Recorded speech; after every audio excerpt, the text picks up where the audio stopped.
Muy buenas noches, ¿cómo está? Feliz fin de semana, feliz final de fin de semana. Bueno, estamos cada vez más cerca de la elección, pero hoy yo quiero preguntarme otra cosa. ¿Qué pasará después de las elecciones?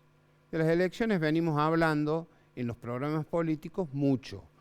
A la gente todavía la cuestión no la engancha, pero es necesario que se difundan los mensajes de los candidatos, es necesario conocer los proyectos, porque así se mejora la democracia, el voto mejora la democracia.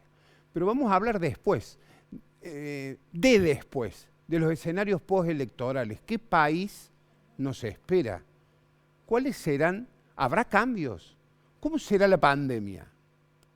¿Estaremos enfrente de una post-pandemia o estaremos otra vez en un serio problema? ¿Es necesario la tercera dosis, como se viene hablando en diversos países del mundo?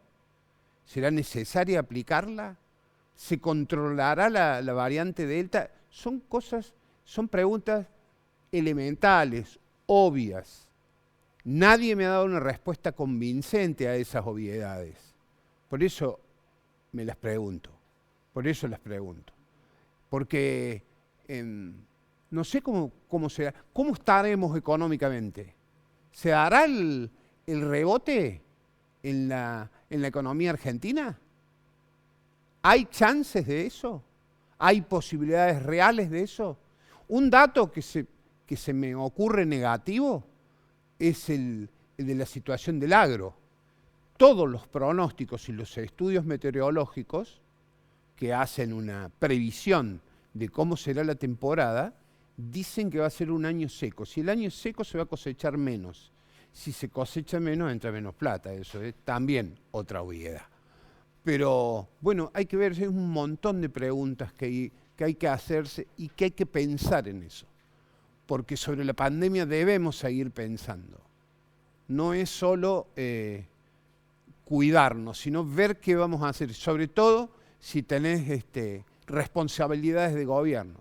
También nosotros, responsabilidad como sociedad, porque también nos cabe una responsabilidad personal importante en lo que hace al cuidado, a la prevención. ¿Habrá educación? Bueno, son un montón de cosas que uno se pregunta, pero me dejo de hablar y me voy a conversar con el primer invitado de este programa, que tiene que ver mucho con la gestión de la pandemia, la gestión política de la pandemia. Estoy hablando y te agradezco la presencia. Facundo, te saludo. ¿Cómo está Facundo Torres, el ministro de Gobierno de la provincia? Bueno, convivimos con la pandemia ya desde hace un año y medio largo, ¿no? Así es, así es. ¿Qué es lo que viene? Digo, el ministro de Gobierno es quien tiene la relación política con los intendentes. Yo cada vez que siento allí un intendente es un mar de lágrimas y con razón, porque tienen pocos medios para muchos problemas, sobre todo en esta crisis sanitaria tan dura como la que se presenta, ¿no? Así es. Bueno, muy buenas noches, Edu. Gracias por la invitación a tu programa nuevamente. Como bien lo mencionabas, en esta etapa de la pandemia, con más de 500 días de COVID, realmente hay muchas incertezas todavía. No hay una voz firme que pueda responder a tantas preguntas, a tantas interrogantes como recién mencionabas, con respecto a la variante Delta, a la tercera vacuna o a la tercera dosis de colocación o inoculación de la vacuna. Sí podemos decir que venimos trabajando en Córdoba como lo hemos hecho durante toda la pandemia, desde el Ministerio de Salud de la provincia y el Comité Científico Sanitario, muy cerquita de cada uno de los 427 jefes locales, intendentes, intendentas, que hemos generado una cadena virtuosa en donde ellos, a través del trabajo en territorio, nos garantizaron primero un gran avance del plan de vacunación. Hoy podemos decir que tenemos 3,5 millones de dosis colocadas en la provincia y más de 1.200.000 personas con las dos vacunas. ¿No hay vacunas esperando? Porque en muchos lados suele pasar que están las vacunas, pero no se aplican. No, la verdad que acá en la provincia de Córdoba está el sistema de vacunación muy bien implementado, con un gran trabajo en territorio, como recién mencionaba, con los vacunatorios municipales funcionando a ¿Los pleno. chicos se van a vacunar? Por Los supuesto. jóvenes sí, porque hay quejas sobre eso, de que los pibes no van, no tienen conciencia. Tengo entendido, según lo que No sé si escuchamos, conciencia, pero el día no viernes van. tuvimos una mesa de acción sanitaria Ajá. en la que participaron los intendentes y las autoridades del Ministerio de Salud. El tema se planteó, quizás hay mayor deserción o no hay tanta presencia de jóvenes como cuando sí se convocaba a través de los medios que todos conocemos a personas de mediana edad o a los adultos mayores. Quizás el miedo es distinto, quizás la responsabilidad es distinta, pero de a poco creo que se va avanzando muy bien. Como recién mencionaba Edu, la verdad que nosotros estamos muy conformes con el avance del calendario de vacunación. El día viernes las autoridades de salud me mencionaban, hay muy poquitas vacunas que no se hayan colocado. Se han colocado millones de vacunas en la provincia, más de 1.200.000 personas con las 2 dosis, como recién te decía. Y bueno, vamos avanzando. La verdad que la única luz que brilla atrás del túnel de esta pandemia es la vacuna, es colocar la vacuna, es inmunizarse, generar la inmunidad de rebaño y poder afrontar, lógicamente, si viene una nueva variante, con los anticuerpos correspondientes a la misma. ¿La variante Delta va a ser de circulación comunitaria en Córdoba? ¿Cuál es la opinión de los especialistas con los cuales vos estás en contacto? Así es, hoy no, porque tenemos un número proporcionalmente muy pequeño con respecto a la cantidad de habitantes de nuestra provincia, pero es posible, seguramente las variantes que van de a poco proliferando en la sociedad y a través del contacto estrecho van generando la propagación del virus, terminen siendo de circulación comunitaria. Pero creo que lo más importante, hoy tenemos a la fecha, menos del 20% de saturación del sistema sanitario, menos del 20% de las camas críticas ocupadas. No, se te iba a preguntar cómo Es realmente un dato esperanzador. ¿Eso es si combinan los sistemas público y privado o solo del sistema siempre público? Siempre combinando sistema público y privado, como hemos hecho siempre nosotros, como el semblanteo general de la provincia con respecto a la saturación del sistema sanitario fue siempre teniendo en cuenta sanitario público y sanitario privado. La verdad que son datos importantes. Hace 10 semanas que todas las semanas va descendiendo la curva de contagios en nuestra población. Y hace 8 semanas que todas las semanas indefectiblemente va descendiendo la ocupación de las camas críticas o del sistema sanitario. Tuvimos picos en junio, creo que fue el 13 de junio, el 15 de junio, que teníamos 2.900 personas internadas en Córdoba y hoy tenemos alrededor de 700. Son cuestiones que nosotros nos dan, lógicamente, algún optimismo para continuar trabajando en este sentido y entendiendo que la vacuna es la que genera esta situación. ¿Cuánto cuesta una vacuna? La verdad que nosotros vamos recibiendo, no hemos comprado vacunas todavía, vamos recibiendo las vacunas. ¿Todavía no están las que teóricamente iba a comprar Córdoba? Las CanSino, el proceso de compra se ha llevado adelante, pero todavía sé que la Nación también ha comprado estas vacunas CanSino, creo que alrededor de 5 millones y pico. Siempre los laboratorios cumplen primero con las jurisdicciones nacionales para después cumplir con las jurisdicciones provinciales. Es una cuestión, creo, protocolar de cada laboratorio y estimamos que la vacuna llegará, nos vienen quizás extendiendo el plazo de llegada, pero supongo que para octubre vamos a tener esta vacuna en nuestra provincia para seguir reforzando, pero todas las semanas, todos los días en realidad, continúan llegando vacunas que nos va enviando, lógicamente, el gobierno nacional y que nosotros, a través de nuestros intendentes y vacunatorios municipales, vamos colocando rápidamente. Está bien. En lo que hace a la... ¿Qué te piden los intendentes, más allá de recursos? Porque, a ver, lo sanitario, por ahí la situación excede lo sanitario y tiene que ver también con la educación, tiene que ver con la seguridad, con un cúmulo de cosas que pasan en cada pueblo y en cada ciudad. Pues, La realidad de la ciudad de Córdoba puede ser diferente a la de un pueblo menor, pero hay muchos pueblos menores en cuanto a la cantidad de habitantes que equiparan la situación. De hecho, el 60% de los habitantes de Córdoba no viven en la capital provincial.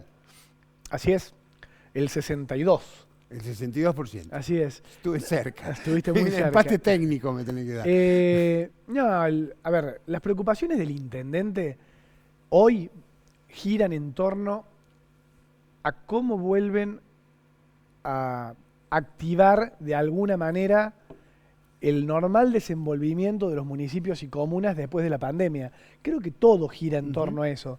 Incluso estamos en pleno proceso electoral y también es como que es raro porque es un proceso electoral post pandemia y la verdad que ha alterado de alguna manera no solamente las formas de llevar adelante la campaña, sino también como que no tiene inserción en la sociedad del proceso electoral como en otras oportunidades sí lo tenía, porque nos hemos acostumbrado como sociedad, como ciudadanos, a tener en nuestro radar, primero la pandemia, la preocupación inicial es, esto del coronavirus, voy a poder hacer las cosas que estoy acostumbrado a hacer, mis seres queridos cómo están, todos hemos tenido seres queridos complicados, lamentablemente, muchos de nosotros hemos perdido algún amigo, algún familiar, algún conocido, y entonces nos hemos acostumbrado a tener a la pandemia como el primer filtro para mirar la realidad.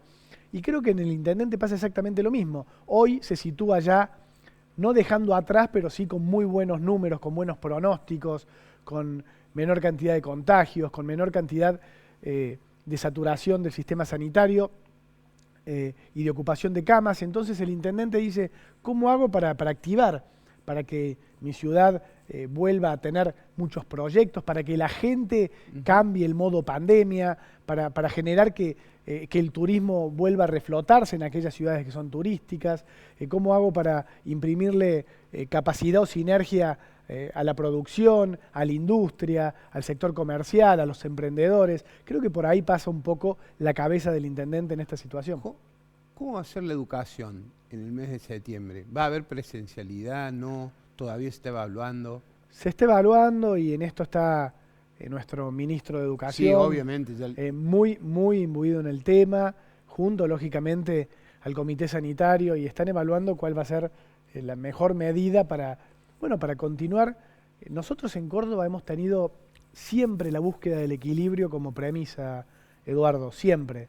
Tuvimos épocas muy complicadas de la pandemia, como todas las jurisdicciones, pero siempre buscamos un fino equilibrio entre la educación, entre cuidar la salud de nuestra gente, entre no resentir el empleo y la producción, y lógicamente restringir o flexibilizar, buscando, teniendo en cuenta ese equilibrio y buscando siempre que la sociedad pueda seguir avanzando.